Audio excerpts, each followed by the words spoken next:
Bonjour à tous et à toutes, bienvenue sur Archéomythologie, premier podcast de la chaîne. Je ferai souvent des podcasts pour retraiter divers sujets qui sont généralement pas suffisamment ou pas du tout abordés sur YouTube, donc ce sera des sujets inédits. Je ferai très souvent des podcasts de ce style-là, à part peut-être pour les cross vidéos, à ce moment-là, ce sera avec un montage, avec des musiques, des narrateurs et tout ça, pour des vidéos, on va dire, particulières.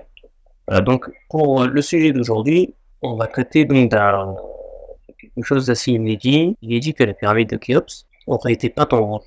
Alors donc je sens voir plusieurs témoignages qui en parlent, notamment donc, des textes arabes, comme Abdel al-Latif, ou encore Abdul-Feda, et puis bien d'autres qui vont tester le fait que c'est remarqué de la peinture, de la couleur rougeâtre sur les pierres des parements de la pyramide, et pas seulement que de la couleur rouge, mais aussi des inscriptions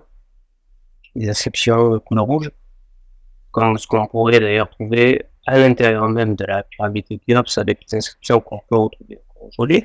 Et alors aujourd'hui, bien entendu, le parement n'existe plus, mais il a été détruit lors du grand tremblement de terre au XIVe siècle. Et donc plus de parlant, et à ce moment-là, on ne peut pas savoir si les chroniqueurs arabes avaient raison sur le fait qu'il y avait bien des inscriptions dans une langue inconnue, comme ils le disent, sur les blocs de parement. Mais néanmoins, beaucoup parlent aussi d'une peinture rouge qui est retrouvée, comme sur le sphinx. Pour le coup, tous les égyptologues, visiblement, s'accordent à dire que le sphinx a bien été peint en rouge, en particulier donc la figure. Ils ont fait des implémentaires sur le sphinx et ils disent bien qu'à l'origine, il devait être peint en rouge. Mais pour les grandes pyramides, on a plus l'habitude de voir que c'était en fait un calcaire blanc scintillant qui reflétait les rayons du soleil.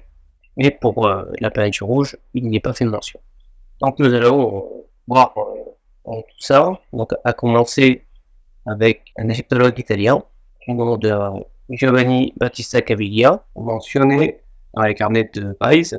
Alors, il va relater une découverte de Caviglia en 1836 exactement. Celui-ci, en voulant essayer de trouver donc, des chambres supplémentaires dans la pyramide de Khéops, revenu vers l'entrée, donc à l'extérieur, il a fini par trouver donc des roches qui avaient été enduites de peinture rouge. Il mentionne le fait que c'est de la même manière que le sphinx. Alors, c'est à mon sens un petit peu rapide de la part de Caviglia de conclure là-dessus, mais il a tout de suite, en tout cas, en voyant donc, de la peinture rouge sur ces roches, il a fini par conclure directement que toute la surface extérieure de ces monuments était peinte. En tout cas, une partie de leur fondation. D'accord. Ok, il pense un petit peu comme pour Mykérinos, notamment. Je pense que chaque pyramide, les 3 pyramides étaient bicolores. Donc là, voilà, donc c'était le premier témoignage avec Caviglia. Donc, presque 100 ans plus tard, après Caviglia, nous avons le physicien français Henri Pochant, qui, dans une communication présentée à l'Institut d'Égypte en 1934, lui-même, il va constater une curieuse teinte rouge-brun sur des blocs détachés de la Grande Pyramide, et en sans doute appartenu à son parent. Il a fait donc des premiers essais chimiques sur les pierres, qui ont révélé le fait qu'il avait bien une peinture, une couche de peinture rouge à base d'oxyde de fer. Donc, enfin, il a commencé en fait à attaquer à chaud avec un acide chlorhydrique sur les pierres, et il a remarqué donc que cet acide chlorhydrique est sans action sur la couche colorée, tandis qu'elle va provoquer une vive effervescence sur les autres parties de l'échantillon. Alors donc c'est là qu'il conclut que, évidemment, la couche superficielle, celle qui est de couleur rouge, est d'une nature différente de la roche calcaire, au moins le bloc. Donc on a le calcaire et on a cette pâte d'oxyde de fer qui est différente donc, du calcaire. Lors d'un examen des débris du revêtement de la face sud, donc, je cite, Pochant et Varèse ont fait la constatation suivante que sur certains blocs de parement, La face supérieure horizontale présentait des traces de peinture correspondant à des cassures des blocs qui étaient immédiatement superposés. La couche était nettement plus épaisse et montrait des bavures. Selon lui, le doute n'était plus possible, le parement de la pyramide était peint. Alors, c'était une première constatation, c'était en 1934. Depuis, il y a eu quelques années qui se sont écoulées, et donc en 1953, dans un extrait du bulletin de l'Institut d'Égypte, donc Beauchamp a poussé un peu plus loin les analyses.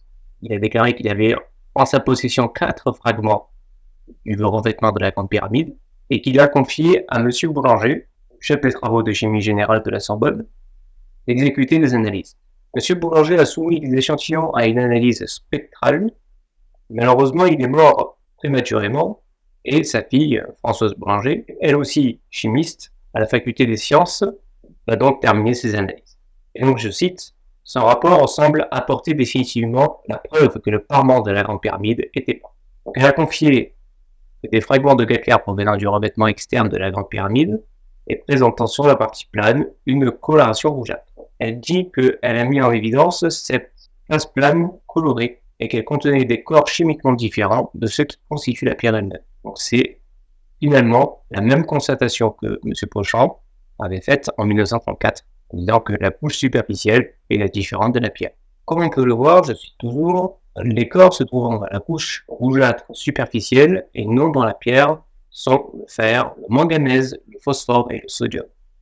Le fait d'avoir trouvé du phosphore et du sodium conduit à présumer de l'existence d'un corps organique, généralement accompagné de ces deux éléments.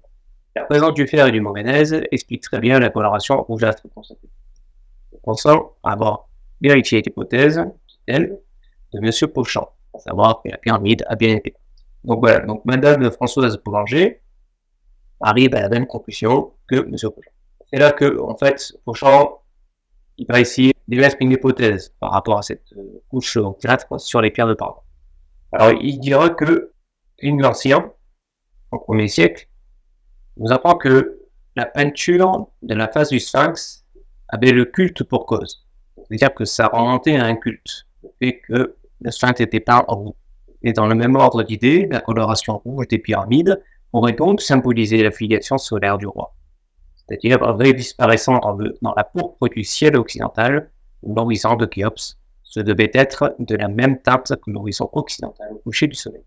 Personnellement, je trouve que l'interprétation de M. Beauchamp est assez pertinente et fait sens avec le nom qu'on donne à la grande pyramide de Khéops, Arret Khufu, l'horizon de Khéops.